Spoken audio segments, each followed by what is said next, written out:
Bom, vamos lá, né? Hoje a gente vai começar falando sobre comportamento organizacional, que eu acho que é um dos temas mais importantes da questão de gestão de pessoas. Eu trouxe nessa aula de hoje uma planilha bem interessante que eu queria mostrar a vocês. Ela é paga, mas eu baixei ela aqui só para mostrar como a gente consegue identificar o perfil de uma pessoa. Mais para frente eu vou mostrar. Aí quem quiser, eu posso passar até o link também dela. Eu quero. Certo. Bom, a questão de comportamento Também quero, organizacional. Matheus. Pronto, aí eu passo para vocês. Tá. Bom, se refere ao comportamento, né, relacionado a cargos, trabalho, às faltas, rotatividade no emprego, produtividade, desempenho humano e gerenciamento.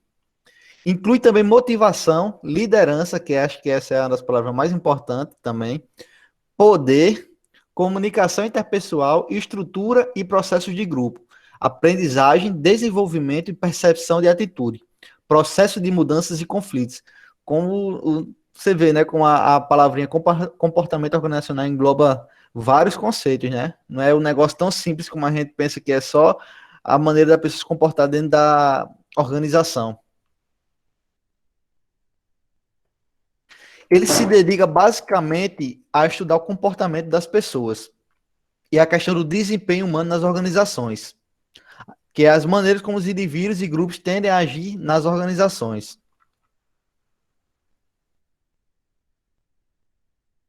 Existem três fatores determinantes no comportamento das pessoas nas organizações, que é a questão de indivíduos.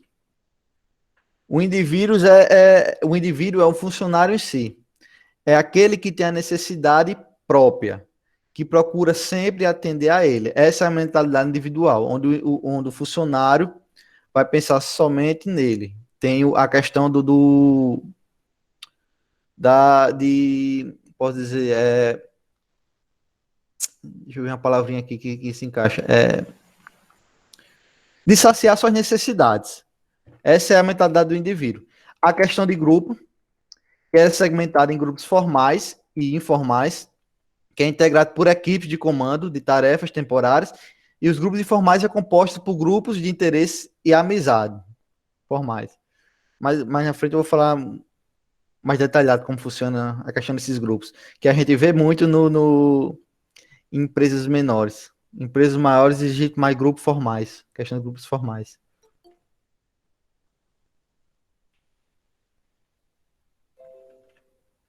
E a estrutura, né, que é a empresa geral em si, o pensamento da empresa geral em si. É a instituição como um todo, que integra diferentes atividades e esforços com objetivos em comuns.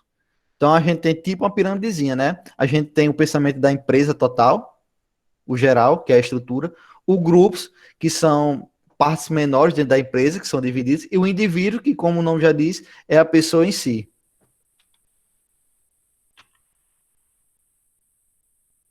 A questão dos grupos formais, os grupos de trabalho, né?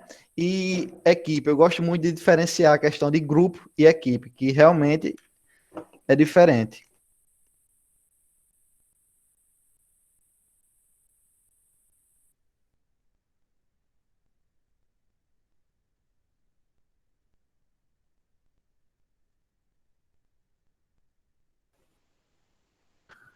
Vocês estão escutando? Sim, aqui tá. Sim, É tô porque ouvindo. tava Eu dando ouvi umas falhas agora aqui. só. É, Tava dando umas falha falhas só aqui. mesmo. É, mas ouvi. Pronto, Agora vamos lá. dá pra ouvir. Então vamos lá. A questão dos grupos formais é aquele que é definido pela instituição. Vamos dizer assim, é uma empresa com 15 funcionários, com 15 funcionários não, vamos dizer mais, tá 50 funcionários, e vai dividir em 5 grupos de 10, que cada grupo terá sua função bem definida, terá tarefas, missões que vão ser atribuídas a ele, em decorrência de objetivos criados pela empresa. Aquele grupo tem a prioridade de bater uma meta, certo? Ele é definido pela empresa, papéis bem definidos, cuja prioridade são bater metas, tem objetivos fixos. Esse é o formal, é definido pela empresa, basicamente. O, o informal é aquele que a gente vê muito em empresas menores, que é aquele onde os próprios indivíduos formam esse laço de amizade e se agrupam por interesses individuais, por questão de laços, né? Eu me enquadro mais com aquele pessoal ali, vai lá e forma um grupo com eles. Vitor se enquadra mais no perfil daquele outro pessoal que tá lá, vai lá e forma um grupo com eles. Aqui é feito de forma mais, como o nome próprio diz, né? Informal. É informal aqui. Acontece muito em empresas pequenas isso aqui. A questão de alianças. Alianças Em dentro da sala de aula organização. também. Pronto.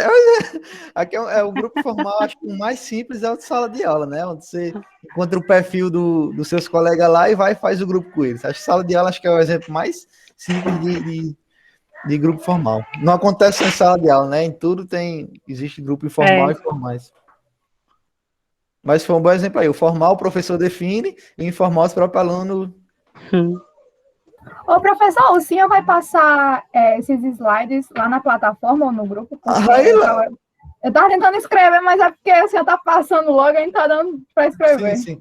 Porque, assim, Raila, assim, eu envio esses slides por 24 horas. Me mandaram um material que falava que eu enviava os slides e o pessoal publicava. Mas, se vocês não tiver ainda, eu posso colocar. Eu posso colocar até completo, se quiser, lá na plataforma, até hoje à noite.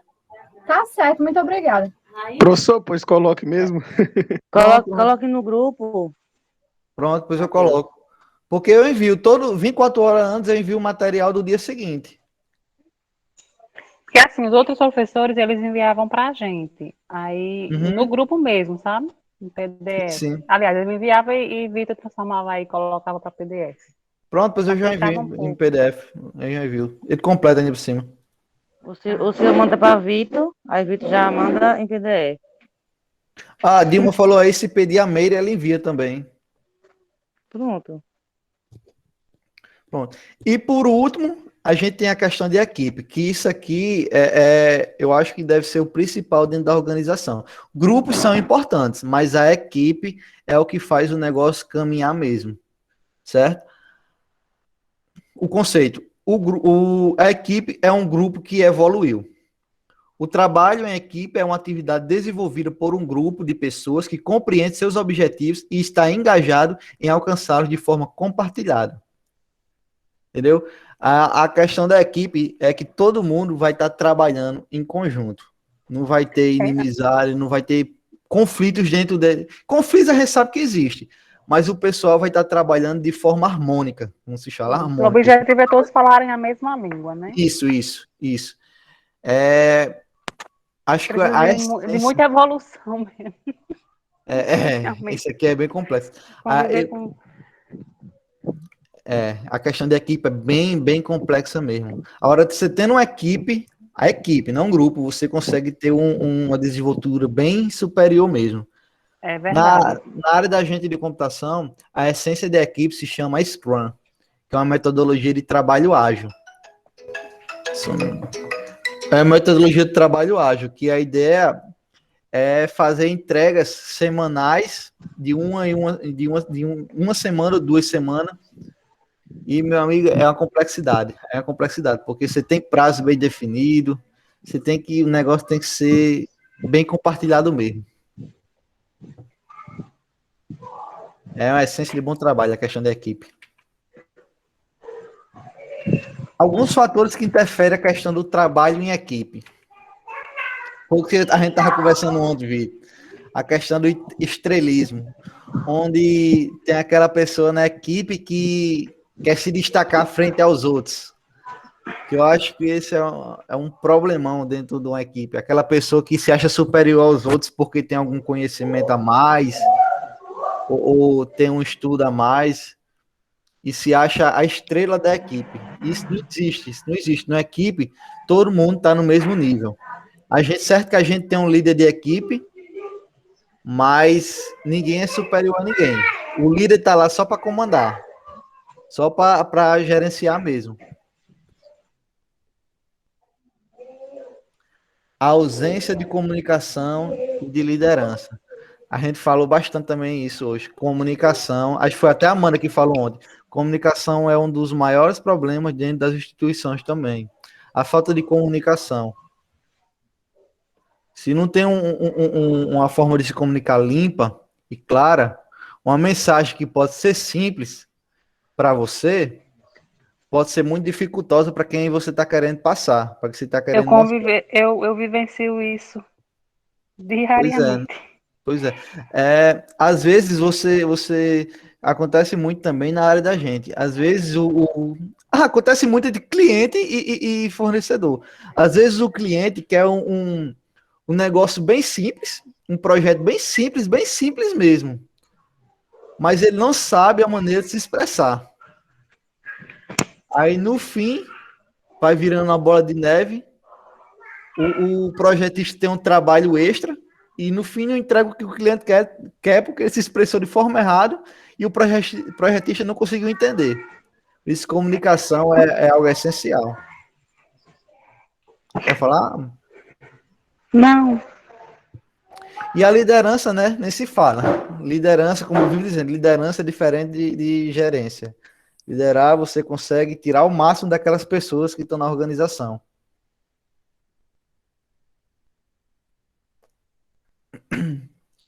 Posturas autoritárias também, né? Que a gente tem, acontece muito também em pequenas empresas, onde a pessoa não quer uma liderança, a pessoa não quer ser um líder, a pessoa quer ser um ditador dentro da empresa. Ele quer mandar da mesmo, empresa.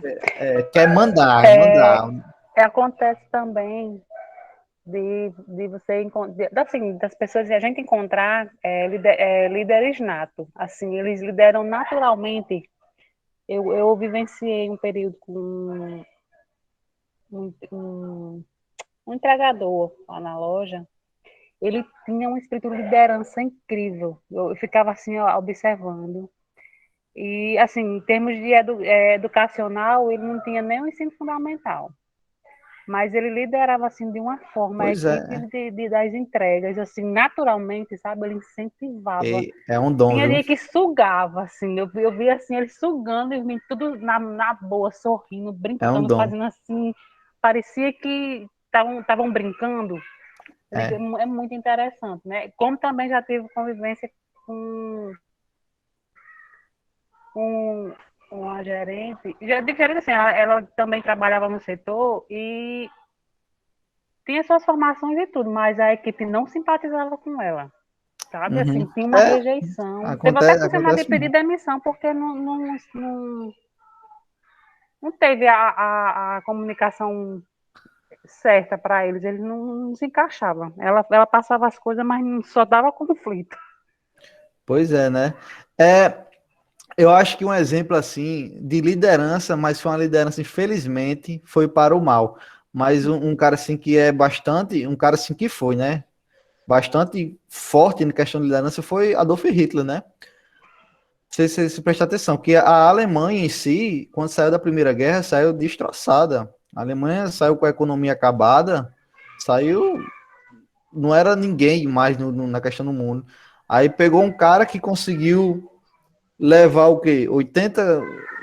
Botar 80% da Alemanha para uma guerra que a maior guerra que já existiu, né? Você vê a questão. Infelizmente foi usada para o mal, mas o cara conseguiu tirar uma Alemanha que estava no fundo do poço para era um dos auges daquela É, época, né? é importante demais, professor. Realmente, a gente tá falando de liderança, né? Não tá falando de caráter. É, questão de Liderança. liderança. E ele era um líder tão nato, porque Era. eu acredito assim, que ser líder é você passar confiança, né, no que você está fazendo. E é interessante que ele teve um projeto de dar um sonho a cada alemão que foi ter o seu próprio carro, né? O cara, você vê como é que ele sabia fazer, persuadir o alemão. Para a gente ter uma ideia, a Volkswagen, né, que é uma empresa alemã, ela produzia carros para não vender para alemães. Olha só, vendia só lá para fora. Eles produziam e, quer dizer, o alemão não tem a alegria de ter um carro na sua porta. Pois é.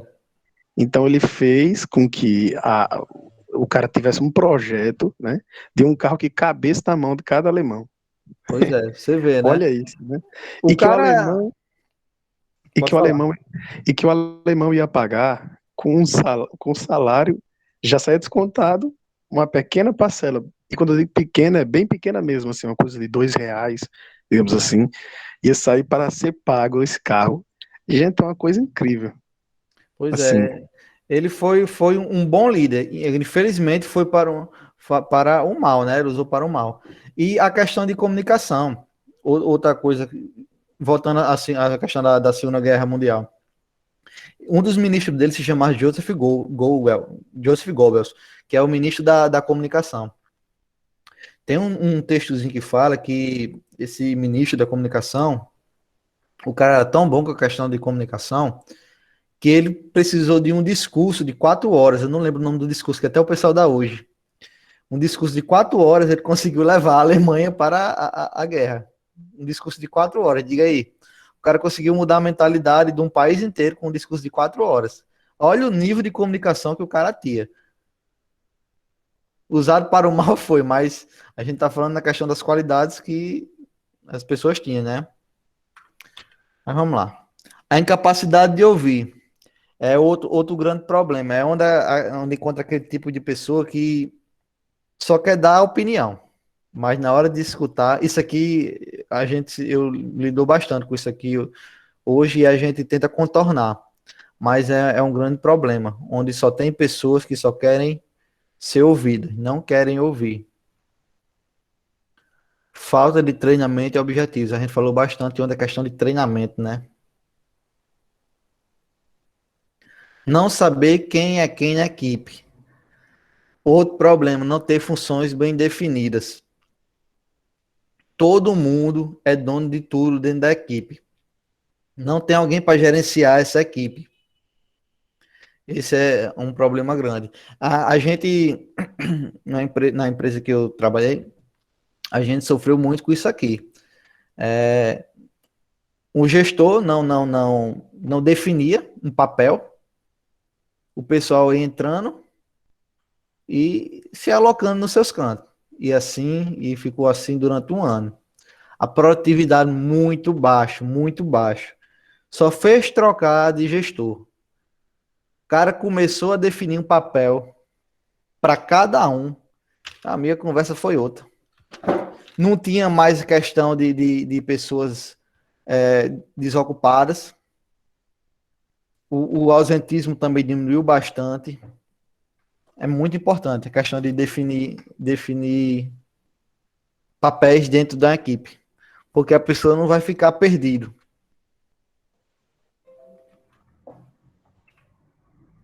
Características de equipes eficazes. A equipe tem que ter pessoas comprometidas, certo? Não adianta a gente ter não adianta a gente ter um excelente líder se não tem pessoas que estão comprometidas com a causa. Não adianta. Nem adianta a gente ter pessoas comprometidas se tiver um mau líder. Todo mundo tem que estar atuando da mesma maneira, com vontade, com determinação, para alcançar os objetivos. Sem problema, Bruno. O estabelecimento de metas específicas para a equipe que conduzam os indivíduos a um melhor desempenho e também energizam as equipes. Metas específicas ajudam a tornar a comunicação mais clara. Ajudam também a equipe a manter seu foco sobre a obtenção de resultados. Isso aqui, a questão de metas, eu botei na prática, não. A gente coloca em empresas, mas até na vida, na nossa vida pessoal, a meta, o objetivo é o que faz a gente se mover. Questão vamos pular aqui para a área de finanças novamente. É difícil a gente tirar, por exemplo, quem recebe, vamos dizer que eu recebo os R$ 3.000 por mês, a pessoa recebe R$ 3.000 por mês. Aí é difícil você tirar R$ 500, tirar R$ 1.000 desse dinheiro e investir. Só por investir. Agora, se você botar na sua meta, olha, eu quero investir entre R$ 500 e R$ 1.000 todos os meses para que daqui a 50 anos eu não dependa do governo para sobreviver, a conversa já muda ou não muda? Muda, sim. Pois é, a gente, o ser humano é movido por metas. Tudo que for fazer é bom definir uma meta, porque a gente trabalha em cima dela, não trabalha no escuro. Falar, mano? Eu vejo aí a questão que nós não somos, não Tá cortando um pouco. fomos educados para isso. Porque quando há uma educação, há um certo nível de conhecimento, né? Está cortando bastante Sim.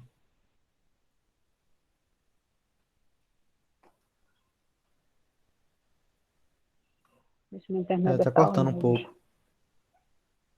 Mas você falou a questão da educação, né? Que é realmente é, a gente é treinado para como, como eu falei ontem, né? Consumir, gastar e gastar. No ensino médio a gente é treinado normalmente para a questão do entrou na faculdade, né? É treinado basicamente para isso. Vitor falou até um negócio bastante importante, a questão da educação financeira, né? Que por mim teria não era nem ensino médio, teria, acho que começava a ter no ensino fundamental, questão da educação financeira. Para mim, é matéria básica para a vida. Que esse professor que eu falei, ele concorda também com isso aí, a questão da educação financeira começando na base. É bastante importante. A gente é treinado para Isso, competitividade, viu? né? O mercado capitalista. As crianças já estão vendo, tem uma disciplina agora Tem- chamada Educação Financeira. Ah, meu Deus, Olha, a graça foi atendida. orei muito por Pelo isso. menos, pelo menos na escola dos meus filhos já tem, que é o educandário. Eu já ia Muito, dizer, muito será bom. que na pública a gente encontra isso? Não, encontrar não, viu? Não, Vai encontrar encontrar não. não. Infelizmente, Pois a Educandado está se destacando, viu? Porque é difícil ver isso daí. É muito é difícil. verdade. É verdade. Porque quando a gente olha para a educação de outros países, a escola pública é outro nível, né? Você vai para a escola privada porque você realmente não quis nada com a vida, agora vai ter que pagar para estudar. Infelizmente acontece isso, né? A gente tem até uma discrepância grande, né, em relação a isso. A atenção básica. Bruna, você é professora, né? Também. A gente, o ensino fundamental chama o quê? A atenção básica que Educação básica. a Na educação verdade, básica. ensino fundamental 1 e ensino fundamental 2, né? O ensino fundamental 1 vai do primeiro ao quinto ano ao quarto. E o 2 do quinto ao nono ano. O ensino médio se chama o quê? O governo federal chama como? Ensino médio. Esse ensino médio, pronto. A gente sente a diferença na questão pública da Universidade Federal para esse ensino básico, né? Porque é uma discrepância tão grande, porque já nos Estados Unidos é diferente. Nos Estados Unidos, eles focam muito, muito mesmo o ensino básico, para que essa pessoa chegue bem no ensino superior. Aqui já é bem ao contrário. Aqui a gente tem uma força gigantesca no ensino superior e já é defasado na básica. Estou enganado, Bruno? Mas hoje já existem alguns conceitos, sabe? Com relação ao ensino fundamental 1. Uhum. Porque já estão estimulando mais a criança já entrar no ensino fundamental 2 alfabetizada. Pelo menos ter noção de matemática, das 4 operações, alguma coisa assim. Já exige isso, entendeu? Os conteúdos. É muito bom mesmo. Porque logo quando eu entrei na minha graduação, a gente pegou. A gente paga muita disciplina de cálculo, a gente sentia muita dificuldade. Chegava eu sempre estudei escola particular, não me sinto superior a ninguém de jeito nenhum, mas chegava muito aluno de escola pública, infelizmente, com muita dificuldade em matemática básica. É tanto que os coordenadores de curso queriam colocar uma disciplina só de introdução à matemática no curso. Já era para tentar suprir essa necessidade. Mas até com relação à educação financeira, você já nota também nos próprios conteúdos, né, dos anos iniciais, ele já vem com um questionamento assim. Antes a gente vinha probleminhas, fulano comprou isso, né? Isso. Ou distribuiu isso, alguma coisa assim mais simples. Hoje não, eles já puxam mais, até para você ter um controle financeiro. É legal mesmo, viu? Legal. É. É muito, muito bom Eu, mesmo eu isso. também, Claro quando que a eu. agora, é claro que a escola particular tem outra É, estrutura, né? infelizmente, né? Infelizmente. Infelizmente. Quando eu também entrei na faculdade, eu senti muita dificuldade. E olha que minha área era de humanas. Uhum. Não que seja fácil, né? Mas também eu senti muita dificuldade. Pois é, né? Infelizmente a gente ainda tem isso no Brasil, mas eu acredito que ainda existe mudança. Eu acredito. Se Deus Não desisti, quiser. não. Não desisti do país, não. É a questão dos membros que defendem suas ideias, sem radicalismo. Isso é bastante importante. É bom a gente ter uma equipe onde o pessoal opine e seja firme na sua opinião, mas sem radicalismo. Quer dizer, você tem uma opinião, mas que ela pode chegar a mudar, você vendo que está errado. Você vendo que não é aquele caminho. Porque tem gente que, quando bate o pé, meu amigo, não tem quem mude. Que esse é um dos grandes problemas dentro da equipe, a questão do radicalismo.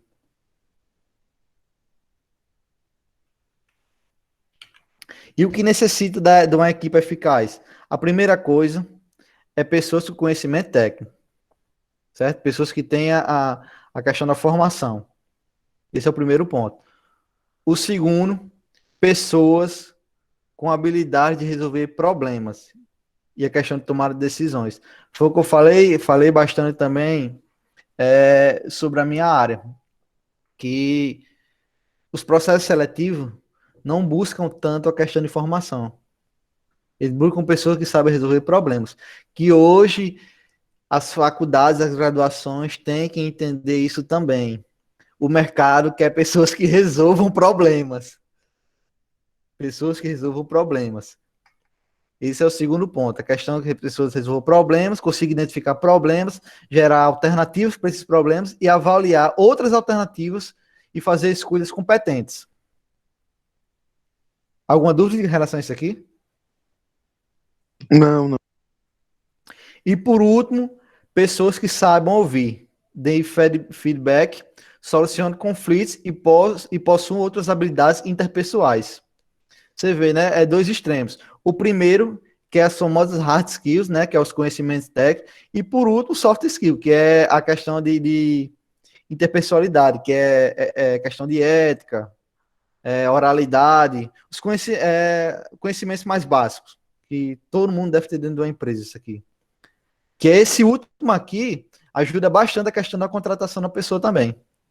Já vi gente ser eliminado, pessoas que têm a hard skill, conhecimento técnico muito forte, mas era eliminado por causa que não tinha soft skills, que era o básico mesmo.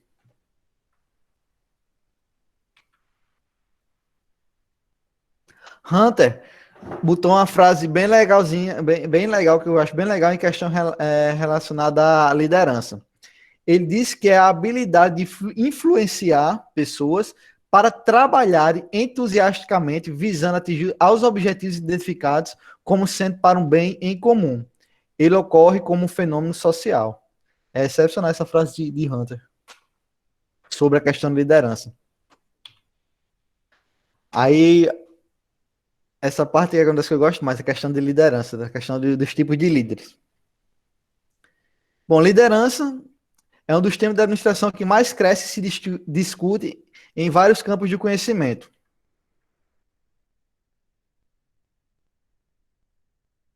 Aí aqui a gente tem os tipos de líderes. Vou lendo e vou explicar. A gente tem um entusiasta que possui energia dominante no ambiente e se sente impelido de fazer o que pode para aumentá-lo. Tem visão de mundo, é otimista com suas ações, assume o lugar à frente da equipe, faz perguntas, sempre está animado e atrai pessoas. Não é tolerante nem gentil, mas desafia outros a liberar o próprio potencial. Isso aqui, esse tipo de líder lembra alguém? Alguém muito famoso? De uma marquinha de telefone que tem uma maçãzinha? Esse cara aqui, esse Acho que o maior exemplo daqui se chama Steve Jobs. Steve Jobs sempre falou a questão disso aqui, que a liderança não é aquele, não é para ser aquele carinha bom. O líder está lá para conseguir fazer, tirar o melhor do seu funcionário, não atingindo ele de forma que possa desagradar, nem ser desagradável para ele, mas você consiga ser rígido o suficiente para seu funcionário consiga dar 100%. E normalmente esses tipos de líderes aqui são que conseguem tirar o melhor desempenho dentro da sua equipe. Aquele entusiasta, aquele cara que está à frente mesmo para tomar as rédeas da equipe. É tanto que aqui no final ele fala, ele desafia os outros a liberar o próprio potencial.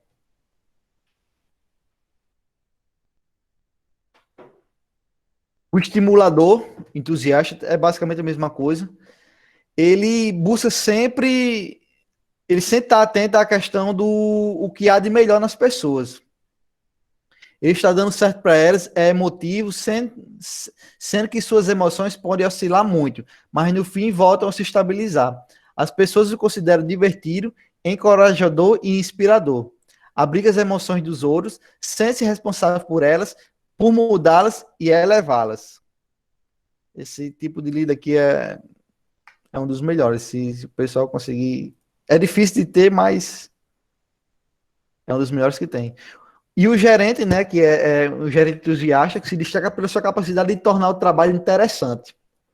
Como vendedor pela paixão e a energia que transmite a seus clientes.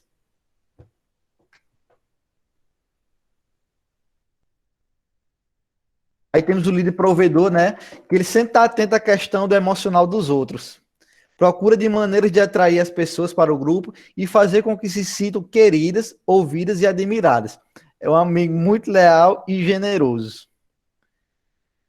O líder provedor apoia a equipe e valoriza os funcionários. É confiável e defende as outras pessoas. Eu já tive um líder da equipe que ele era tanto entusiasta como era o provedor, que eu acho que é a combinação perfeita aqui. Você tanto entende, tem um lado humano, para o lado dos seus funcionários, como tem um lado gerencial, que eu acho que é a combinação perfeita de um líder, é tanto ele ser provedor como ser entusiasta. Tem a sua hora de entender os funcionários e tem a sua hora de elevar a autoestima dos funcionários. O líder conector ou vinculador, né? Ele vê o mundo como uma rede de relacionamentos e se empolga diante da possibilidade de conectar indivíduos a seus contatos. É considerado curioso por natureza, sempre faz perguntas sobre a origem, a experiência e as habilidades de cada um. Como líder, seu ponto forte é a capacidade de enxergar o que há de melhor nos outros. Enquanto o gerente se destaca pela construção de equipes talentosas, por ser um indivíduo hábil em enxergar a teia de relações pessoais e em se conectar. Para ele, pessoas como diferentes para ele, pessoas com diferentes pontos fortes podem se unir para realizar grandes coisas.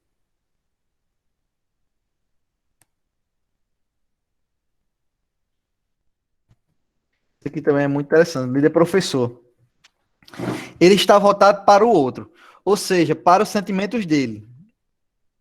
Para sua compreensão, suas habilidades e seu desempenho. Destaca-se como ser o líder que vê a fé no potencial dos outros. Como o nome próprio diz, né? O professor tem um costume não. Essa daqui acho que é a maior qualidade do professor, de ver potencial nos outros, né? Ele é instigado pelo potencial de cada pessoa. Seu poder vem com a descoberta de como explorar os pontos fortes de cada um. Ele gosta de aprender a partir de tudo que faz.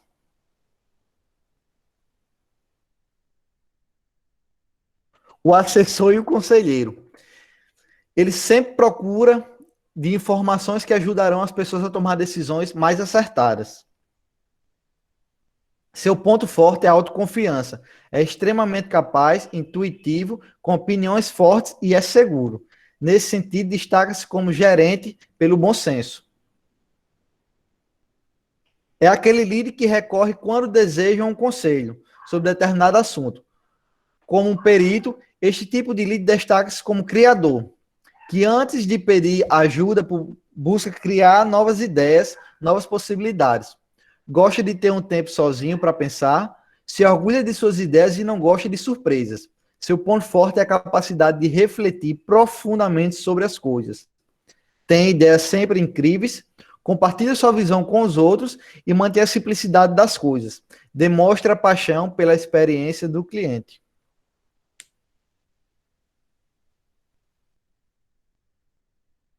Influenciador. Esse tipo de líder faz com que as pessoas ajam com base no que recomenda. Seu objetivo é sempre convencer por meio da persuasão ou charme. É impaciente e ouve apenas o que deseja. Isso aqui não é muito bom esse tipo de liderança, não. O ponto forte dele como gerente é a capacidade de convencer e decidir, a superar os obstáculos e agir de acordo com as convicções dos outros.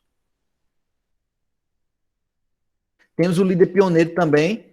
Ele é um explorador e se entusiasma com o que nunca viu, com o que ainda não conhece. Se apega ao que virá em seguida, gosta de projetos novos e é motivado por novas experiências. Não tem medo do fracasso, seu ponto forte é o otimismo. Esse líder pioneiro, eu acho que em grande maioria, são esses grandes empreendedores, né? Normalmente, esses grandes empreendedores são esse tipo de líder pioneiro. É aquele pessoal que não tem medo de novas experiências, não. Os caras vão a fundo mesmo. Se falhou, se levanta e vai em frente de novo. Não existe essa história de viver à sombra do fracasso, não. É como se eles quisessem algo melhor para sua empresa e não tem medo de arriscar, sendo que é algo bom que ele está vendo pela frente, né? Então vamos ver, que é para melhorar. Pois é. Todo CEO, todo presidente deve ter um pouco desse tipo de líder aí, deve ser um pouco desse tipo de líder, porque se não for, ele vai viver estagnado, sua empresa vai viver estagnada. O cara tem que ter coragem para arriscar, tem que buscar novos mercados. Esses cara bonzão aí, os maiores empreendedores do mundo hoje, nunca tiveram medo, não. É tanto que o discurso de todos é a mesma coisa. A gente falhou várias vezes, quebrou várias empresas, mas nunca desistiu. Não adianta ter medo. Não é fazer no escuro.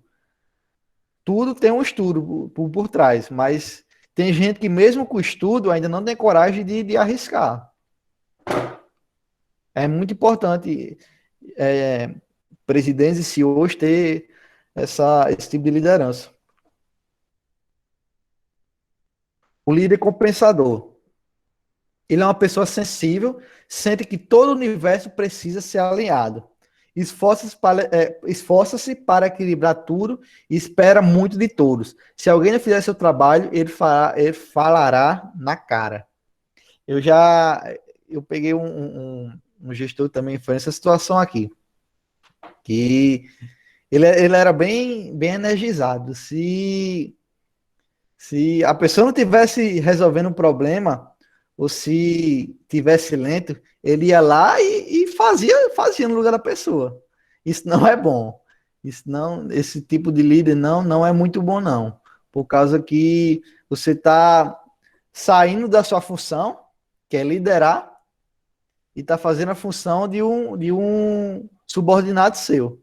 Esse tipo de liderança aí não é muito bom, não.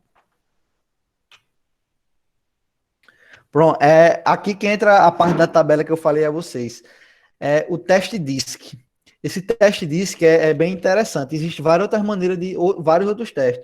Mas esse DISC aqui, ele busca encontrar o perfil de comportamento da pessoa.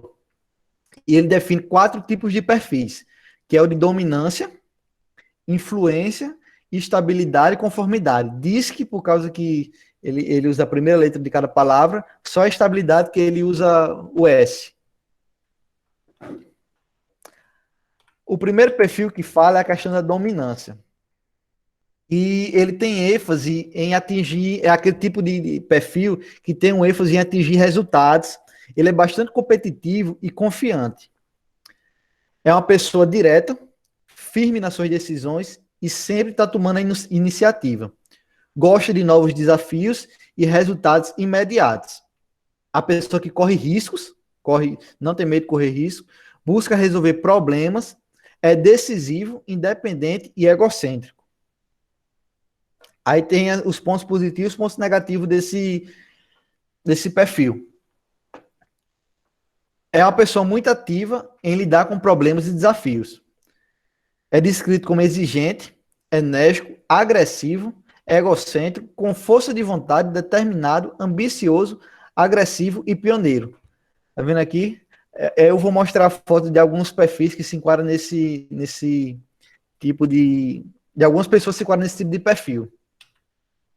E o ponto negativo desse perfil é a questão que eles hesitam e pensam mais antes de tomar decisões. Descrito como conservador, é discreto, desinteressado, cauteloso, cooperativo, calculista, ameno, agradável, modesto e pacífico. Aí quem são essas pessoas que entram? Eu falei logo há pouco tempo também a questão de Steve Jobs, aqui ele está bem novinho. Aquele ex-presidente dos Estados Unidos é Donald Trump, né? Esse rapaz, eu me esqueci o nome dele agora. Steve Jobs é a essência desse... Não é cozinheiro, não? Ele? Esse aqui? Ele Eu não tô lembrado. Se eu não me engano. Ele é bem bruto. Eu já vi um programa com ele. Ele é bruto demais, cara. Eu não tenho lembrado qual é o nome dele agora, não. Mas eu acho que para esse tipo de perfil aqui, esse cara aqui, Steve Jobs, é a essência dele. Tem verdade. até um livro falando a trajetória dele. É muito bom mesmo, esse cara. A questão de influência. A pessoa influente é aquele que costuma, o nome já diz, né? Influenciar e persuadir os outros de forma espontânea. Gosta de trabalhar em equipe e de compartilhar. É uma pessoa aberta, entretém e motiva os outros. Entusiasmada, não tem medo de confiar, é otimista, faltante, impulsiva e emocional. Pessoas com características, os pontos fortes desse tipo de perfil. Influencia outros a falar. Tendem a ser emocionais. São pessoas convincentes, política. Isso aqui se enquadra muito no perfil de apresentadores. Entusiastas, persuasivo, caloroso, demonstrativo, confiante nos outros e otimista. Os pontos negativos, né? É influenciado mais por dados e fatos e não por sentimentos. Refletivo, factual, calculista, cético, lógico, desconfiado, pessimista e crítico. Algumas pessoas se enquadram nesse perfil. Acho que essa daqui é uma das principais, que é aquela apresentadora americana, Oprah Winfrey, né? Essa daqui, eu assisti uma vez um programa dessa mulher, pelo amor de Deus, é excepcional ela. Aí tem uma oralidade que é fora do comum. Influencia demais isso daí, viu? Certeza, ela é muito... o estável. Ele é um jogador em equipe, cooperativo e apoia os outros. Prefere ficar em segundo plano, trabalhando em um ambiente estável. Geralmente, bons ouvintes e prefere evitar conflitos e mudanças. ênfase na cooperação, sinceridade e lealdade. Eu acho que eu me enquadro totalmente nisso aqui. Nesse tipo de perfil. Os pontos fortes dele. Ritmo calmo, seguro, não gosta de mudanças repentinas. É descrito como calmo, relaxado, paciente, possessivo, previsível, estável, consistente, pouco emocional e poker face. Os pontos baixos dele, né, que aqueles que gostam de mudanças do ambiente, que é descrito como incansável, demonstrativo, impaciente, ansioso, impulsivo e ponderado. Tem aqui pessoas que realmente se encaixam nesse período. Isso aqui é o CEO da Google, Larry Page. Aí a gente tem aquele Brad Pitt e a mulher de Michelle Obama, né? Que essa mulher é a calma em pessoa. Verdade. Nada abala ela. E por último, o perfil de conformidade, que ele tem ênfase na questão da qualidade, precisão, organização e competência. É bastante cooperativo, sincero e leal. Bastante cauteloso, preocupado e focado em tudo que é correto. Planejado à frente e se preocupa com precisão. É precavido, preciso e bastante reativo. Os pontos fortes dele, do C, né? Segue normas e estruturas, entrega o trabalho de qualidade e sempre no prazo. Descrito como cuidadoso, cauteloso, exato, sistemático, diplomático, preciso e tátil. Esse tipo de perfil aqui, o cara é bem direitinho, é o certinho. Só segue naquela linha. E tudo que foi extremamente planejado, de forma cautelosa. Ele desafia as regras em busca da independência, né? É descrito como cego à vontade própria, teimoso, opinativo, não sistemático, arbitrário, despreocupado com detalhes. A gente tem a famosa figura de Bill Gates, criador da Microsoft, né? É. Esses dois também não estou lembrado do nome. Essa aqui é uma atriz, se eu não me engano. Stephanie, não estou lembrado o nome dela agora, não. Sim, vamos lá, vou mostrar a planilha aqui para vocês. Bem interessante essa planilha.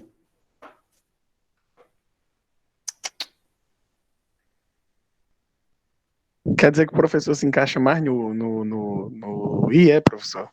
Ou é no S? No S. Estou bastante Sim. estável. Vixe, agora deixa eu ver aqui como é que troca a apresentação.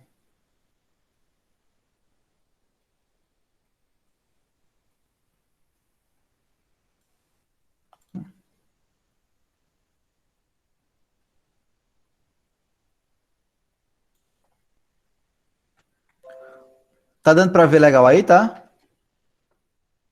Apareceu a planilha? Apareceu. Dá para ver legal os itens?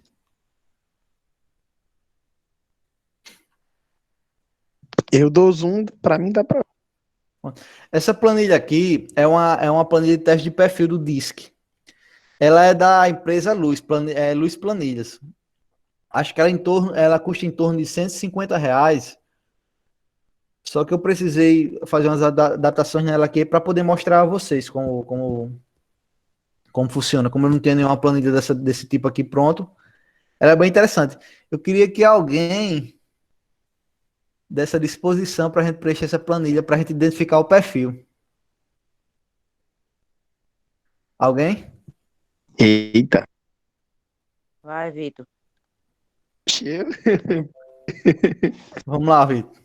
Então, bora. A votação foi unânime. Eu não tô enxergando nada. Eu vou ampliar aqui um pouco. Tá, melhorou? Pronto, melhor agora. Pronto. A ideia dessa planilha é para a gente conseguir identificar um perfil, o perfil de liderança que a pessoa tem, certo? Aí a regra diz o quê? Para cada tabela, enumera as alternativas de 1 a 4, onde 4 é a opção onde 4 é a opção que mais identifica o avaliado e 1 é a que menos identifica, segundo ela. Não preencha com valores repetidos. Entendeu aí, Vitor, como é que funciona? O 4 é o que você mais se identifica e o 1 é o que você menos se identifica. Vai de 1 a 4. Né? Oi? Vou enumerar de 1 a 4 aí o que eu mais me identifico. Se eu me identifico mais com persuasiva, eu vou colocar 4 persuasivas e depois vou definindo cada um. Isso. Vou começar aqui com o assertivo. Aqui ele pergunta, você tende a agir de que maneira, de que forma? É cada aluno, Matheus? Não, só Vitor, eu vou passar essa planilha aqui para vocês. Pronto. Certo? Só para vocês verem como é que ela funciona. Como é interessante a forma de identificar um perfil de acordo com... Não é tão simples fazer, não é tão simples a gente pegar e identificar o perfil de uma pessoa só olhando para ela. Isso é uma série de fatores que a gente consegue identificar o perfil. Essa planilha aqui ajuda bastante nisso. A questão de assertividade, Vitor. 3. Você é persuasivo? Questão de persuasivo? 4. Paciente? 1. Por último, sobra 2. Você se sente confortável em ser decisivo? 4. A amizade, questão de amizade social. 3. Ser parte de um time. Peraí. Acho que vou ter que corrigir, fazer uma correção. Eu tava lendo agora e acredito que planejamento e ordem é 4. No caso aí, porque é o que eu mais me identifico, né, professor? Certo. Aí ser parte de um time.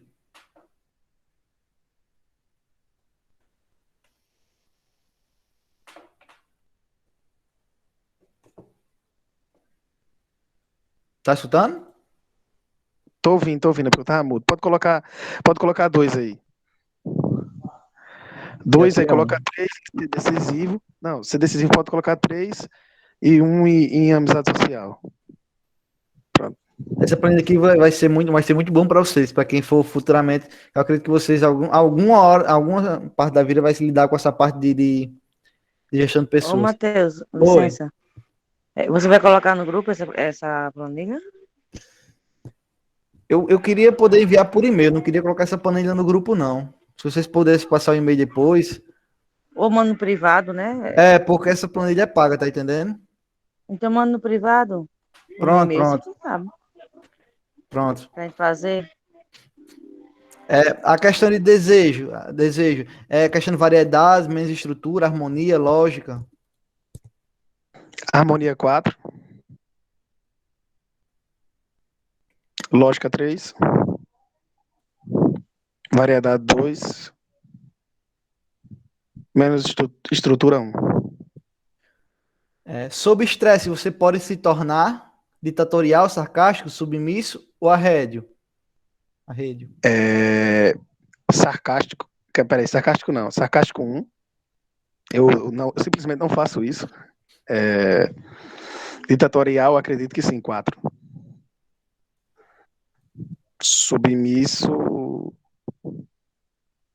Submisso 3 e 2 aí. 2, né? A sua característica... É praticamente 2 coisas que eu não faço, né? Essa daí pegou bem, porque sarcasmo eu odeio e eu nunca arredo de nada, né? Uhum. A sua característica principal, ser franco, otimista, serviçal, ordeiro. Acho que serviçal 4. Ordeiro 3. Otimista 2. Franco 1. Quando em conflito, esse estilo que mais você se parece? Demandação, ataca, reclama, evita.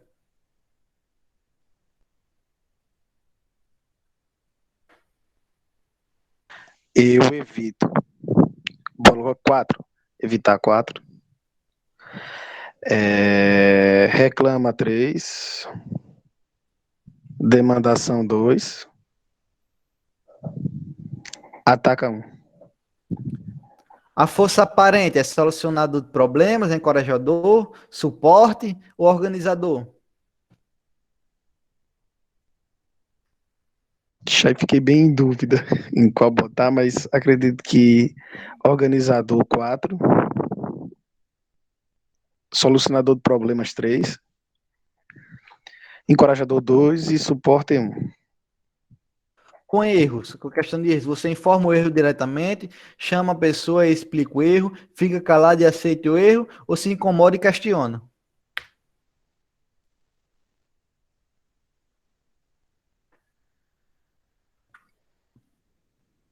Informa eu diretamente 4. 4.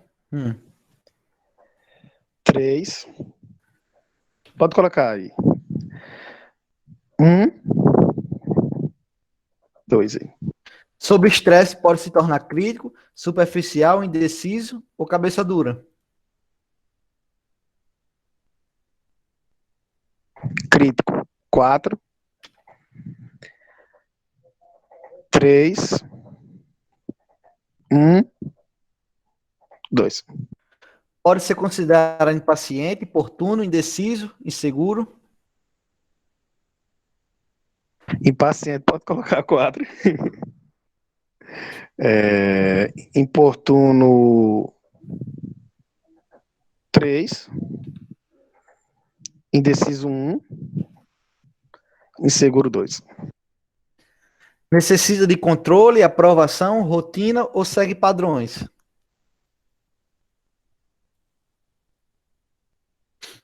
Controle 4, aprovação 1, rotina 2, padrão 3. Limitação desse perfil é direito, desorganizado, indireto ou detalhista? Detalhista 4, indireto 2, desorganizado 1 e direto 3. Possui medo de perder, rejeição, mudanças bruscas ou está errado? Está errado 4. Mudanças bruscas 3. Rejeição 2. Perder 1. Mensura desempenho com resultados, reconhecimento, compatibilidade ou precisão? Resultados 4.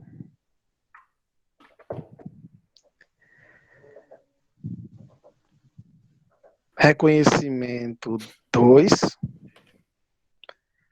3. 1. Com subalternos costuma ser orgulhoso, permissivo, humilde ou cauteloso?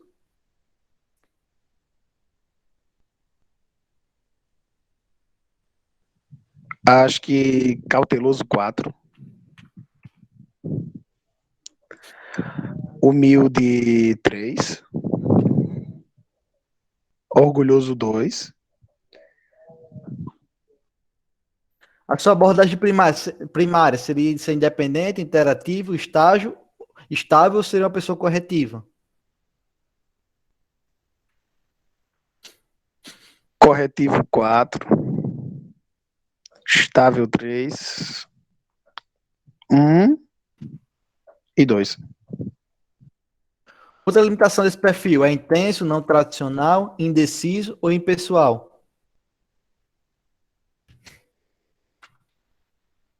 Intenso 4. Não tradicional 1.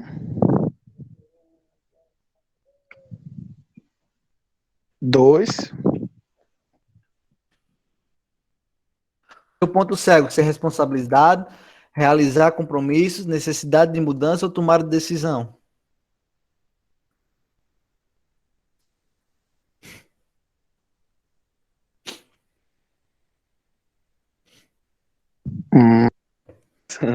Isso daí deu para pensar.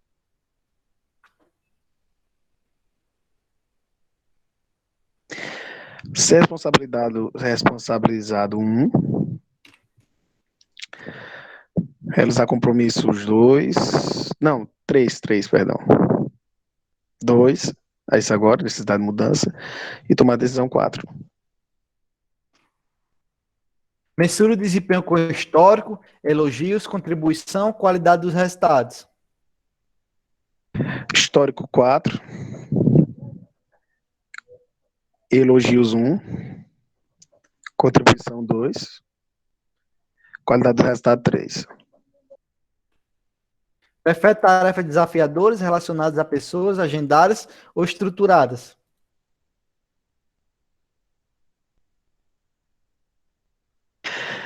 Desafiadoras 2. 1. 4. Com atrasos, você se incomoda, se irrita e confronta, nem liga, está distraído, sabe do atraso, mas aceita, reclama e analisa a situação.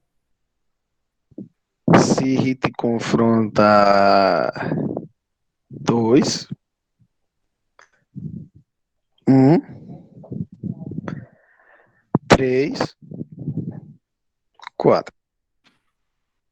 situações extremas, se preocupa demais com metas, fala sem pensar, procrastina ao invés de fazer, analisa demais.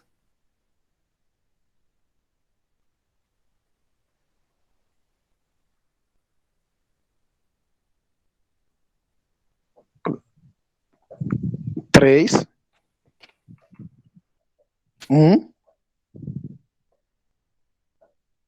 Dois. Três. Quer dizer, quatro, quer dizer. Precisa melhorar em empatia e paciência, controle emocional, ser assertivo sob pressão ou se preocupar menos sobre tudo. Quatro.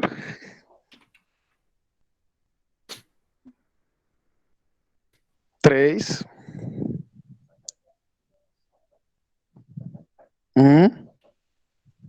Dois. Em uma discussão, busca ter razão, busca diminuir o conflito, busca concordância ou busca comprovar sua opinião.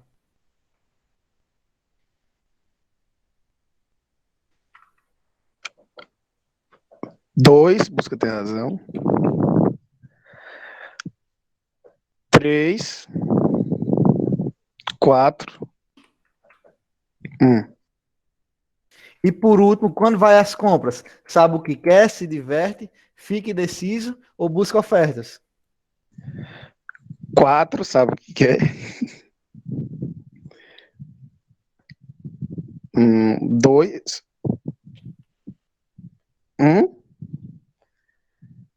Três. Pronto. Demora um pouco essa ferramenta assim. A gente fez aqui um pouco rápido até, porque isso aqui deve ser pensado com bem calma mesmo. E ela tem uma segunda parte que é a avaliação de terceiros. Essa daqui é só autoavaliação, no caso do jeito que Vitor fez, ele se autoavaliou. E essa outra aqui é que alguém que trabalha com o Vitor, conhece o Vitor, vai avaliar ele. São as mesmas perguntas, mas alguém reavalia ele na visão própria. Aí acredito que só existe alguém aqui que pode me avaliar. Aí aqui, olha a potência dessa ferramenta. Aqui ele vai dar tanto a sua autoavaliação como a avaliação do terceiro. Para saber se realmente a gente está acertando, se está numa tendência boa, a avaliação do terceiro tem que dar até um pouco parecido com a autoavaliação. A de Vitor aqui disse que o perfil dele é mais cauteloso, enquanto o seu perfil de terceiros é porque o terceiro a gente não fez. É a questão de cauteloso, Vitor. Aí como puxa mais para o cauteloso. Entre cauteloso e dominante. A questão de influente e estável, você já é um pouco menor. Tá vendo? Sua força deu aqui 72 e 75. Tá vendo como é bem mais fácil tentar definir o perfil de uma pessoa dessa maneira? Essa ferramenta é excepcional mesmo. Deu no que eu achava que ia dar mesmo. Eu achava que ia ser uma boa mistura das duas. Oi? Pode falar, Vitor. Termine, Vitor. Eu achei que seria uma boa mistura da D e da C. E para comprovar, pode perguntar a Larissa aí que ela sabe. Você é assim mesmo. Pois é, uma excelente ferramenta para identificar perfil de equipes. E saber trabalhar em cima delas, né? Porque hoje, trabalhando é em cima de dados. Acabou aquela história de trabalhar sobre achismo. A gente trabalha em cima de informação. Queria falar alguma coisa? Ô, Matheus, quando a gente for fazer, automático É tudo automático. Você só preenche aqui. Aqui esse lado aqui é a questão da autoavaliação. Você vai preencher sobre você. Sobre a pessoa que está sendo analisada. E aqui é um terceiro que vai avaliar. Outra pessoa que vai avaliar. Aí aqui dá o perfil. Aí aqui tem a questão de planos de ações, do que a pessoa pode melhorar. Tá vendo? No caso, é melhor ter duas pessoas, né? Isso, o ideal é sempre ter duas, para ver se realmente ver o que você se avalia de você, o que outra pessoa avalia de você. O ideal é bater, né? Se bater é porque realmente é aquele perfil. É tipo uma prova real. Certo? Vamos voltar lá.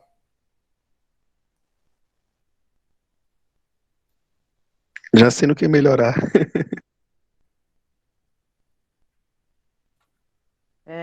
Eu acho muito importante ter esses testes. Porque pra gente, como o Vitor falou, né? Pra gente melhorar em alguma coisa.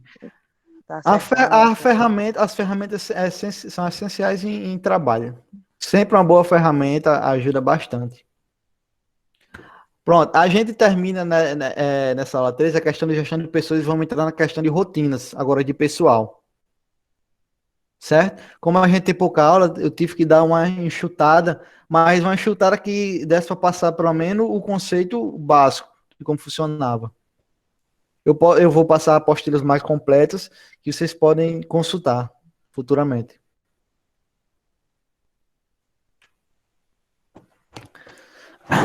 Departamento de pessoal, né? A gente não é um termozinho que vem surgindo agora, ele surgiu desde a época da escravidão. A gente está falando aqui na questão no Brasil, que fica um pouco melhor de entender. Diziam, né? Os senhores de engenho designavam pessoas, que eram conhecidos aqueles capitães do máximo, né? Capitães, que para cuidar dos escravos a quem viam como máquinas, meros equipamentos do quais extraíam o máximo deles. No início, né, sei como eram as coisas. O departamento de pessoal só servia para ser arrochado com os funcionários. No caso aí, nessa época, eram os escravos. Somente vendo eles como força de trabalho. Foi o que eu falei na primeira aula. Que naquela época era só isso que o trabalhador se via, né? A força de mão de obra. E hoje não existe mais isso. Hoje a matéria é a inteligência.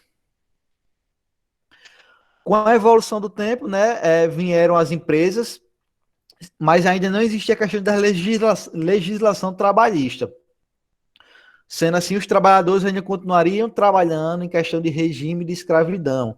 Os patrões tinham em mente que precisava pagar somente o valor que fosse suficiente no entendimento deles, dos patrões, para que o sustento da família do trabalhador. A gente vê bastante isso aqui, que começou na primeira Revolução Industrial. É uma época que marcou bastante isso, onde contratava qualquer um que vinha pela frente e o pagamento, quem decidia era o patrão, do jeito que achasse melhor, que aquele funcionário merecia, ele ia lá e pagava. As condições bastante insalubres, né, que trabalhavam em torno de 14 horas por dia, se eu não me engano, 15 horas por dia, com salário baixíssimo. Aí começou a surgir as forças dos sindicatos nessa época também, foi para tentar mudar essa situação. Nesse período, o chefe de pessoal tinha apenas duas atribuições, que era controlar em uma fichazinha, uma escrita pessoal, o valor que o trabalhador tinha a receber desde sua admissão até o dia da sua saída, e também dar ordens. Era somente isso, contábil e gerente. Só dar ordem e contabilizar a questão do pagamento. Sendo assim, a administração tinha apenas a função de contabilidade.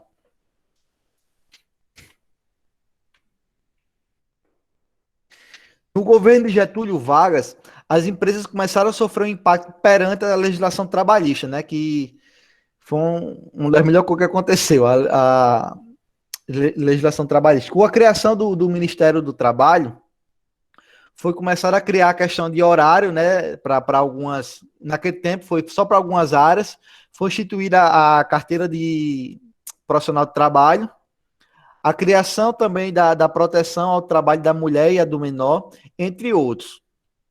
Nesse período, o chefe de pessoal deixa de ser somente um feitor e um contador, né, que naquele tempo era só para dar ordens e contabilizar a questão do pagamento dos funcionários, e passa a ser a função de recrutador. Porém, nessa época aí, por mais que ele tivesse, o chefe de pessoal tivesse entrado nessa função de recrutador, ele pegava o primeiro que aparecia. Não existia o que a gente tem hoje, né? Esse processo seletivo um pouco mais robusto para selecionar as pessoas de acordo com o perfil ou a qualidade delas. Antes, não. A pessoa chegava, pegava o primeiro que vinha, só seguia a questão das leis trabalhistas, né? Que nesse tempo já começou a aparecer algumas, e era obrigado a seguir, senão começava a pagar umas multas bem severas. Aí, em 43, foi aprovada a CLT, né, que é a Consolidação das Leis de Trabalho, que entrou em vigor, né, em 10 de novembro, e que vigora até hoje, né? E após a Revolução de 64, a fase da legalização... Desculpa aí, coçando no nariz, que eu tô com uma crise de rinite gigante hoje. A legalização foi revitalizada no governo de Marechal Castelo Branco. e efetuou uma ampla reforma na legislação trabalhista brasileira, atingindo vigorosamente os empregadores. Começou até aí a necessidade não só de ter um chefe de departamento de pessoal, mas um profissional que começa a entender de leis, começa a entender da área. Porque o que acontecia botava qualquer pessoa para fazer esse papel de chefe de pessoal. O cara lá pegava o primeiro que vinha pela frente, não tinha entendimento nenhum sobre as legislações que começou a surgir naquela época, questão de lei trabalhista, né? O pessoal era acostumado a fazer do jeito que queria. Quando as leis começou a arrochar, as empresas começaram a pagar indenizações gigantes para os seus funcionários, e foi vista a necessidade de pegar alguém com conhecimento. Não só alguém só para mandar e contratar, mas alguém que entendesse realmente da área. Tem até uma carta interessante aqui, que foi datada em janeiro de 1938, dos arquivos da Companhia Holandesa de Tecidos de São Paulo. Ele diz assim, mostra bem o fim da concepção do departamento de pessoal, onde a pessoa que escreveu queixava-se de ter sido chamado de chefe de pessoal pelo tesoureiro. Expressão, ele dizia que era uma expressão irônica e pejorativa, e por isso ofensiva. Pois não sou chefe de ninguém, quanto mais de todos. Sou um humilde estudioso e exato cumpridor dos preconceitos e mandatos legais. Essa designação generalizou e se firmou com o tempo e passou a ser chamada de vaidade profissional. Alguma dúvida em relação a isso aqui? Passar. Nenhuma.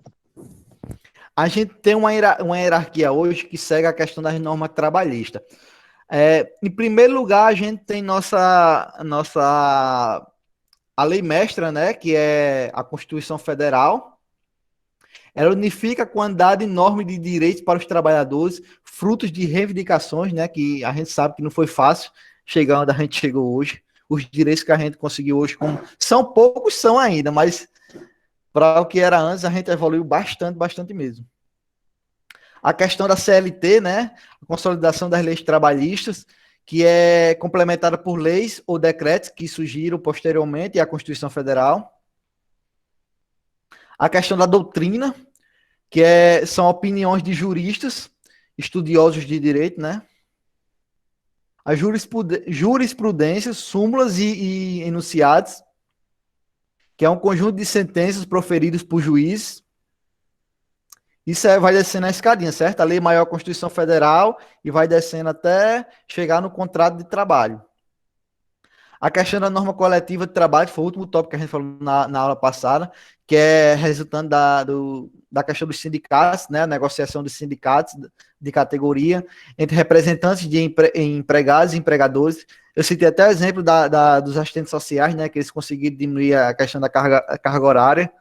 Eles têm alguns benefícios, os assistentes sociais, poucos ainda para a importância da área deles, são poucos benefícios ainda, mas já conseguiram evoluir bastante também. E jurisprudência... Eita, repetir aqui de novo. Eu vou mandar o correto para vocês aqui. O último é a questão do contrato individual de trabalho, que é o que a gente assina quando entra na empresa, né? Que são as normas que regem o contrato de trabalho durante a duração do contrato. Isso aqui eu vou no slide completo que eu mandar para vocês, vai corretozinho isso aqui. Certo? Certo. Os direitos garantidos hoje para o trabalhador pode ser consultado no artigo 7 da Constituição Federal, certo? Eu botei só alguns aqui, eu achei alguns importantes, que é a questão de relação do emprego protegido contra despedida arbitrária ou sem justa causa. Nos termos de leis complementares, né, que preverá indenização compensatória, dentre outros direitos, é a questão do funcionário estar protegido. Se você for demitido sem justa causa, você vai ganhar muitos direitos, tem muitos direitos. Que antes não existia isso, né? A pessoa entrava e saía na hora que o empregador queria. A questão do seguro-desemprego, em caso de um desemprego involuntário. Acho que é o que diminuiu para 4 meses, não foi? Agora? Era 6 meses, se eu não me engano, diminuiu para 4, alguma coisa assim. É porque houve uma mudança que que acontece agora, né? A cada período diminui e aumenta. Eu tinha escutado por cima, assim, que eu acho que tem diminuído alguma coisa. Esse aqui, que eu acho que é um dos melhores benefícios que a Constituição garantiu para a gente, que é a questão do FGTS, que é um valor que é depositado mensalmente, que a gente pode retirar quando em situações mais extremas. Essa daqui também é muito boa, que é a questão a remuneração do trabalho noturno. O trabalho noturno, hoje, ele o valor, tanto o valor é superior ao diurno, como a quantidade de horas é reduzida.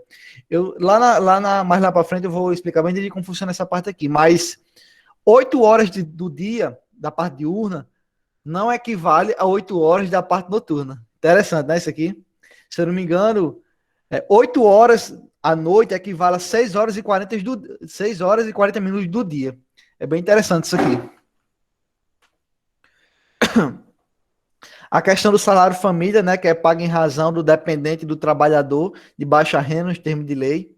Você comprova e vai ganhar um valorzinho a mais no seu salário. A questão de férias anuais remuneradas, com pelo menos 1/3 a mais do que o salário normal. Isso aqui é muito bom também. E o último tópico que a gente fala hoje, a gente vai entrar no conceito de empregador e empregado. Eu nem perguntei, tem alguma dúvida em relação ao tópico anterior? Não. Eu não.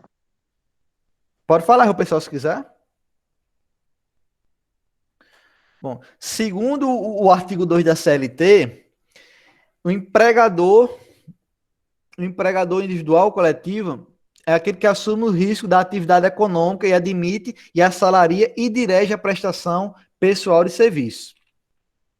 E segundo também o artigo 3 da CLT, diz que é empregada toda pessoa que presta serviço de natureza não eventual, contínua, ao empregador, sob a dependência deste e mediante salário. Quer dizer, o empregado, segundo a CLT, é aquela pessoa que presta um trabalho contínuo e recebe o salário fixo. Somente isso. Trabalho contínuo e salário fixo. Já é considerado empregado. Cabe a ele executar seu trabalho de acordo com a regra estabelecida pelo empregador, pela empresa, visto que coloca sua mão de obra à disposição dele, o qual dirige o trabalho dizendo o que e como fazer.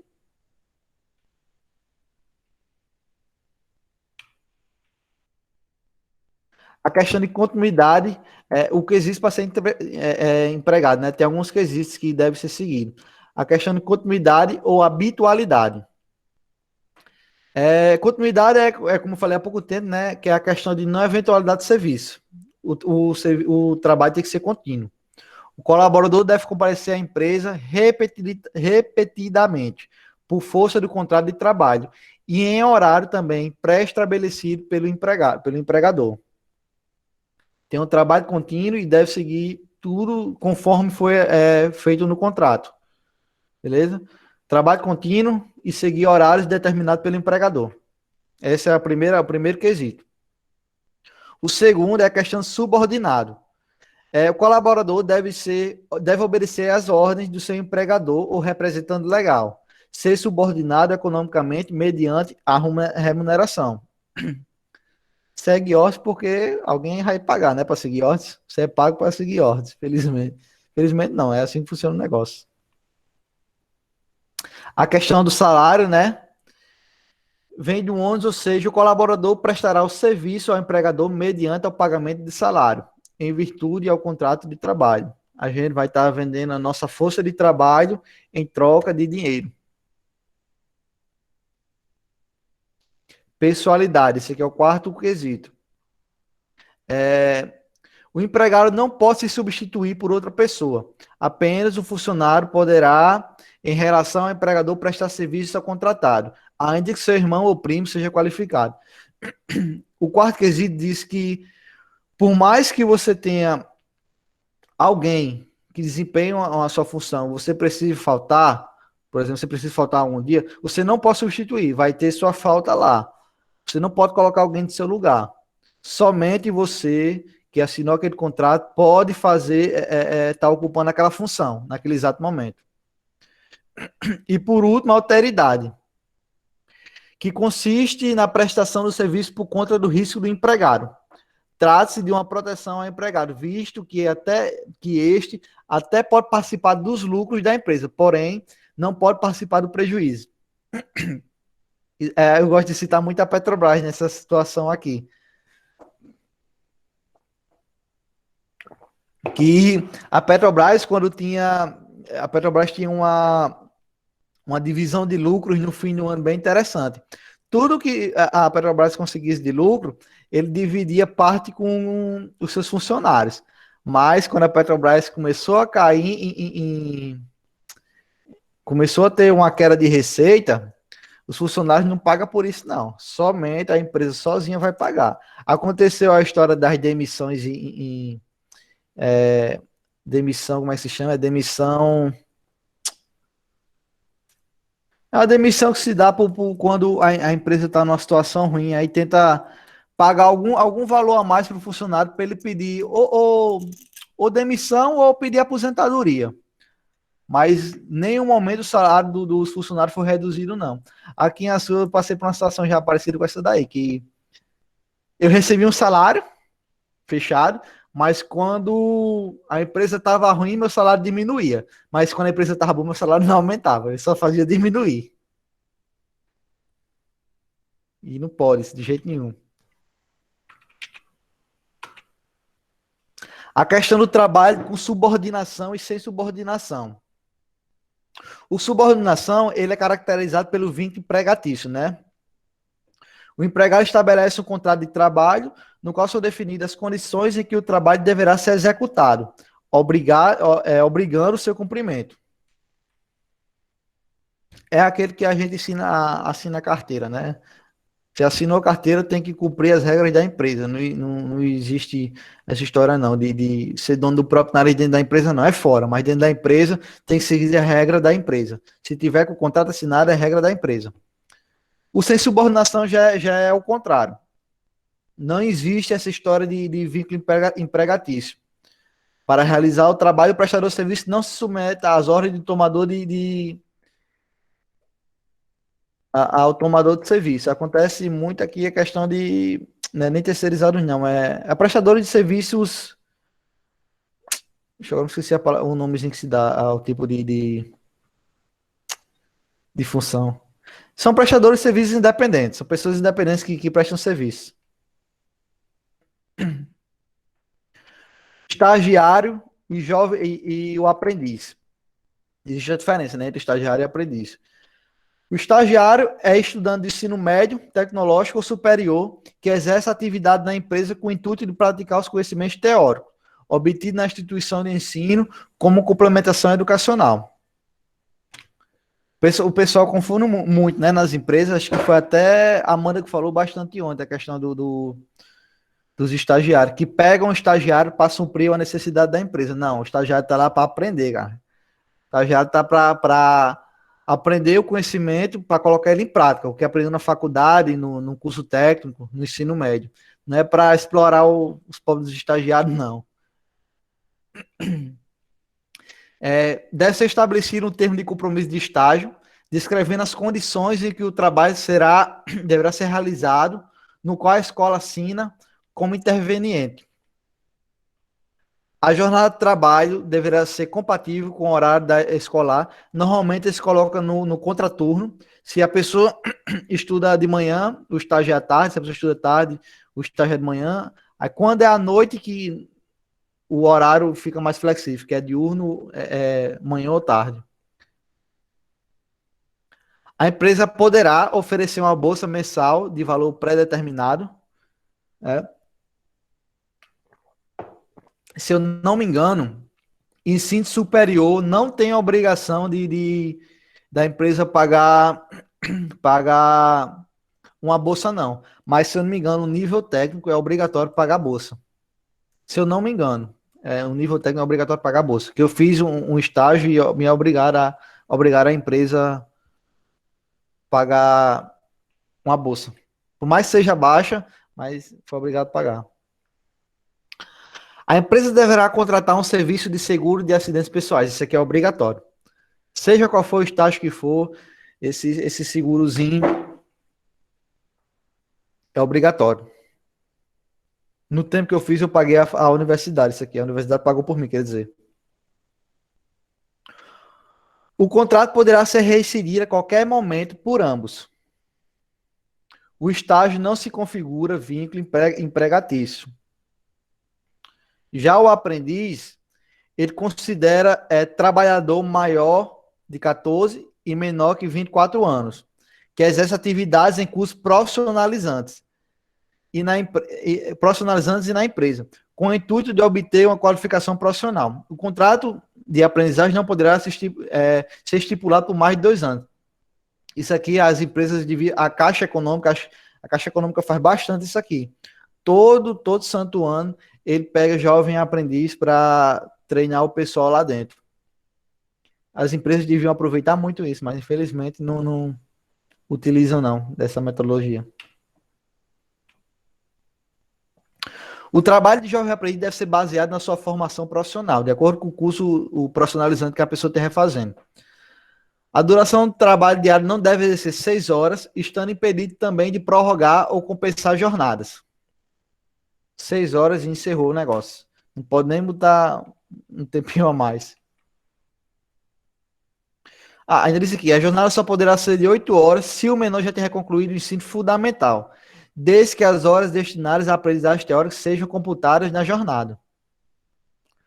Aqui é bem teórico, essa parte de departamento de pessoal.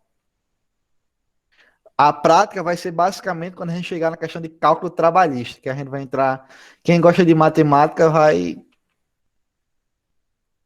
ver bastante. A questão de trabalho avulso ou eventual. O trabalho eventual é aquele que presta serviço urbano ou rural de caráter, como o nome já diz, eventual, a uma ou mais empresas e sem que haja vínculo empregatício com nenhuma delas, podendo ser considerado também autônomos não inscritos no INSS, que prestam serviço mediante a remuneração pré-estabelecida. Eu vou ter até uns exemplos aqui de profissão, que é, no caso, pintor, encanador, jardineiro, eletricista, que faz de forma eventual, né? Não é sempre que a gente está precisando, não é sempre que eu vou precisar de um pintor. Ele não vai estar trabalhando ali de forma contínua. Um mês ele pode ter trabalho, o outro não pode. Encanador do mesmo jeito, um mês ele pode ter trabalho, o outro não pode.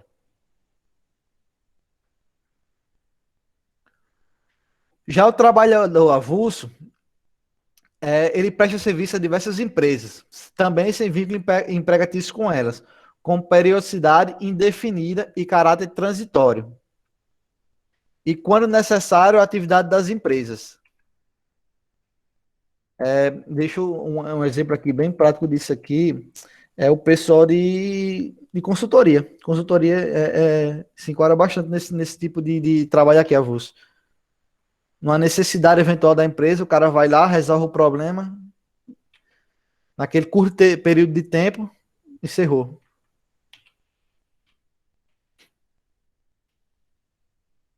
Trabalho autônomo, que isso aqui o pessoal confunde muito a questão de trabalho autônomo. Trabalho autônomo que é exercício por pessoa física, por ele mesmo, atividade econômica de natureza urbana, com ou sem fins lucrativos. Ele é independente e assume sozinho o risco do seu negócio que está desenvolvendo, sendo capaz de organizar adequadamente suas atividades a fim e não comprometer o resultado e qualidade do trabalho. Aqui tem muita, entra a questão dos ambulantes, né? Ambulantes, entra... Outro exemplo aí de trabalho autônomo.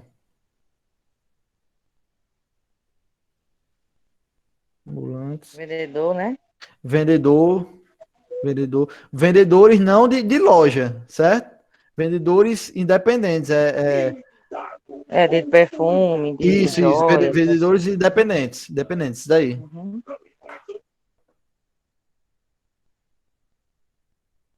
Uhum. Empregado doméstico também. O empregado doméstico é aquele que tem um trabalho de forma contínua, com finalidade não lucrativa, que ele não vai lucrar, não vai buscar lucro com aquele dinheiro. É a questão só do seu salário mesmo. Ele presta à pessoa física, a uma família, né? No âmbito residencial dessas pessoas. Residencial, certo? São considerados... o pessoal confunde muito a questão... ASG e empregado doméstico, tem duas diferenças. O ASG, ele vai passar pela empresa terceirizada, normalmente, ou um contrato de trabalho. A ASG é contrato. O empregado doméstico já não tem essa situação do contrato em si. São considerados empregados domésticos o cozinheiro, governanta, babá, lavadeira, faxineira, motorista particular, enfermeira do lar, jardineiro, copeira, caseiro. Agora, o caseiro, eu botei até uma observação aqui. Se a atividade da propriedade rural não for lucrativa, se aquilo que ele está prestando serviço não vai gerar lucro. Se gerar, ele já passa para a questão de terceirizado, para contrato, a pessoa contratada. Ficou entendido essa parte aqui, que é bem complexo de entender a questão do trabalhador doméstico.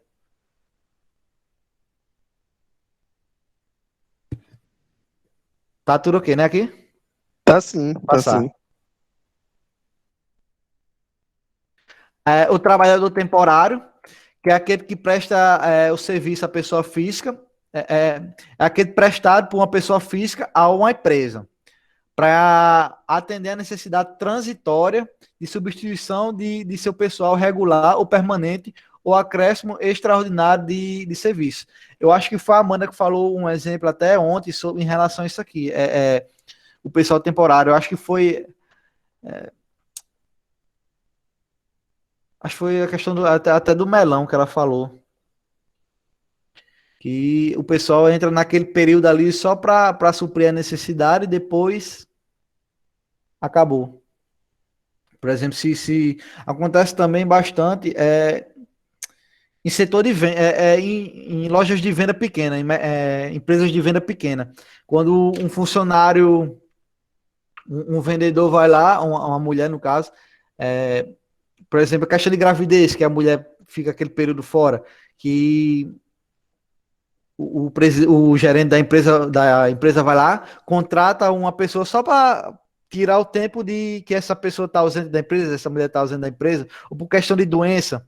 Acontece também muito em empresas terceirizadas de ASG, que o ASG fica doente, aí você não pode demitir ele, a empresa não pode demitir ele, aí contratar alguém só para ficar naquele período enquanto ele não volta.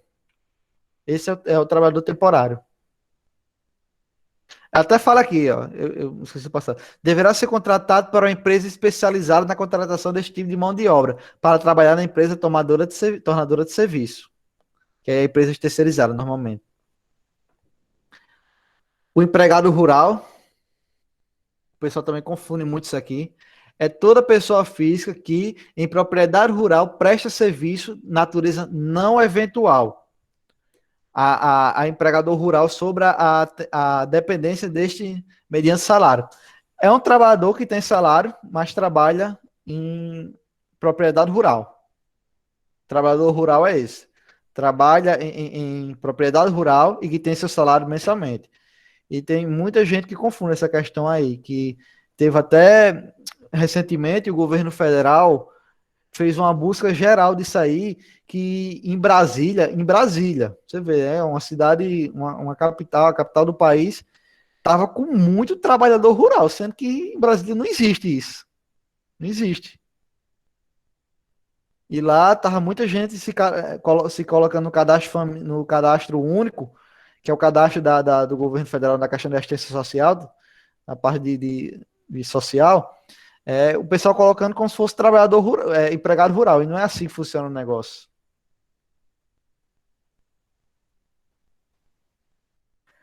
Os terceirizados. O terceirizado é aquele que cria uma relação criada entre a empresa que presta o serviço, a prestadora de serviço, e outra utilizadora de serviço, que é a tornadora de serviço. E o empregado. vinculada à empresa prestadora de serviço. Quer dizer, a gente tem uma empresa que ela não quer. Acontece bastante isso aqui em gestão pública. Você tem uma empresa, você tem a sua gestão lá, né, a sua secretaria, que você não pode sair contratando qualquer pessoa assim, não é que funciona. Na gestão pública você não pode sair contratando. Você tem que fazer o processo seletivo, você tem que fazer um concurso público, ou você tem que usar uma terceirizada. E normalmente, para a contratação de ASG, de motorista, a gestão pública utiliza a questão de terceirização. Eles fazem a licitação, o menor preço ganha, e a empresa, a prefeitura fica pagando a empresa terceirizada, e a terceirizada vai fornecer os funcionários para a prefeitura, sendo a terceirizada responsável por pagar esses funcionários, não a prefeitura. A prefeitura paga a terceirizada paga os funcionários. O vínculo é totalmente junto com a terceirizada e funcionário. A prefeitura só recebe o serviço.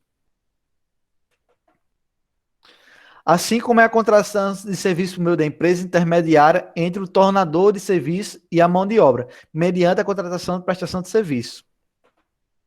A relação do empregado se faz o trabalhador e a empresa prestadora de serviço, tá vendo?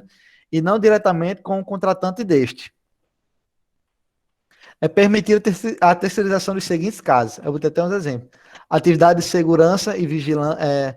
Atividade de segurança e vigilância, a Prefeitura do Sul tem até isso aqui hoje, a Prefeitura do Sul contrata, se eu não me engano, o pessoal de segurança para vigiar prédios, essas coisas. A questão que eu falei bastante é de ASG, né, o serviço público utiliza também, praticamente todo o serviço público utiliza um terceirizado para questão de limpeza. A UFESA nem se fala, a UFESA só o que tinha, todo ano renovava um contrato com empresas de terceirização, não fazia nem concurso para isso. Serviço telefônico, serviço de auditoria também. Refeitório, a UFESA também utilizava bastante a questão do refeitório, terceirizava. Transporte, né? As prefeituras também fazem isso, a questão de terceirização de transporte público. Serviço especializado ligado à atividade por meio do tornador, serviço com execução e exposição da lei. Serviços especializados também. E trabalho temporário, no qual também se permite a contratação de trabalhadores para atuarem na atividade fim da empresa. E por último aqui que a gente tem a questão da cooperativa de trabalho, que é uma organização formada por pessoas físicas, no caso trabalhadores autônomos de uma determinada classe profissional, reunidos para o desenvolvimento da atividade profissional em comum, com o objetivo de melhorar as condições econômicas gerais do trabalho do grupo. Trata-se de uma sociedade de ajuda mútua. Então, todo mundo vai se ajudar lá, né? Bom, terminamos exatamente no horário da aula de ontem, 20 horas e 53 minutos. A aula 3 é basicamente isso aí. Ficou alguma dúvida em relação a algum tópico? Não. Não.